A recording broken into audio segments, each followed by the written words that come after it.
J'ai toujours dit la Bible est l'histoire des Noirs que les Blancs, les Occidentaux ont trafiqué. Ce que plusieurs personnes ignorent au sujet de l'histoire, c'est que les ancêtres des Blancs ont falsifié l'histoire du peuple noir. Il y a une conspiration qui fut établie contre le peuple noir. Et cette mystification opérée par les Blancs servit à déraciner l'homme noir de sa source primordiale, donc de sa spiritualité authentique. Les Blancs ont travaillé dans le but d'extirper la véritable science, le véritable savoir qui émane du peuple originel. C'est pour ça que lorsque vous voyez dans vos livres d'histoire, à l'école, à l'université, un peu partout, vous observez que c'est tout le temps l'histoire des colons qui est mis en avant. Et on vous dit que l'homme noir n'a pas d'histoire. Selon les médias, selon les élites qui sont corrompues, selon même l'éducation qu'ils prônent actuellement, on vous dit que l'homme noir n'a pas d'histoire. Plein vous disent cela et vous acceptez cela parce que vous êtes dans la méconnaissance de votre histoire. Vous êtes dans l'ignorance totale. Vous êtes dans la léthargie. Il est temps maintenant de se réveiller. Ce que vous devez savoir, c'est que premièrement, la Bible est l'histoire des Noirs que les Occidentaux, que les colons ont falsifié. Ils ont pris l'histoire de l'homme noir, ils se sont appropriés l'histoire de l'homme noir. Ils ont falsifié l'histoire, ils ont blanchi les personnages, ils ont changé les noms, les lieux de naissance, les dates, ainsi de suite. Ils ont tout changé.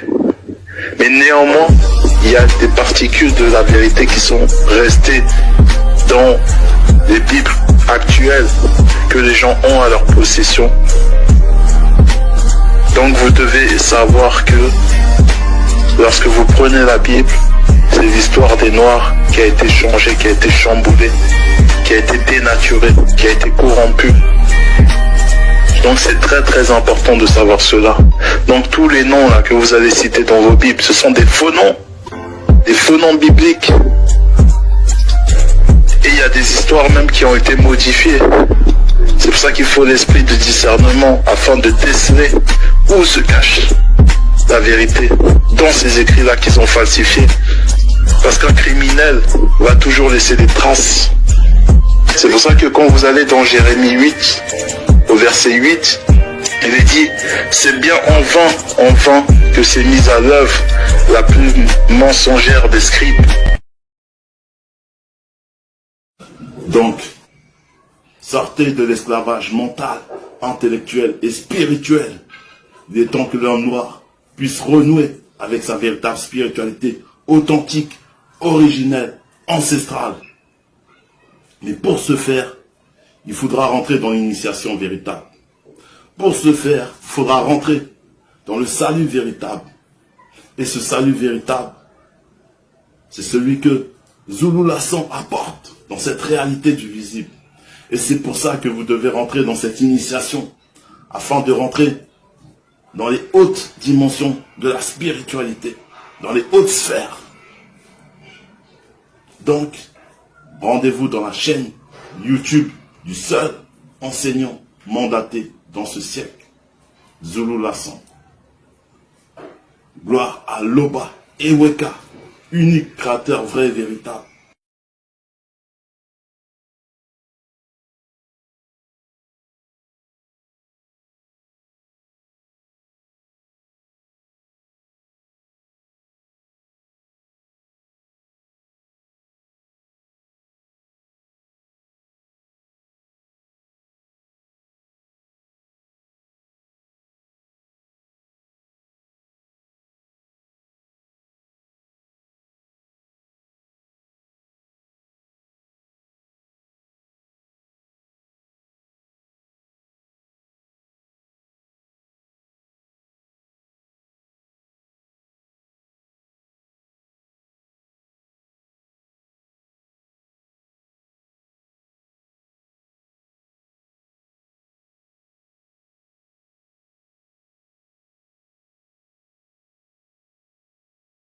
Loba est toujours glorifié.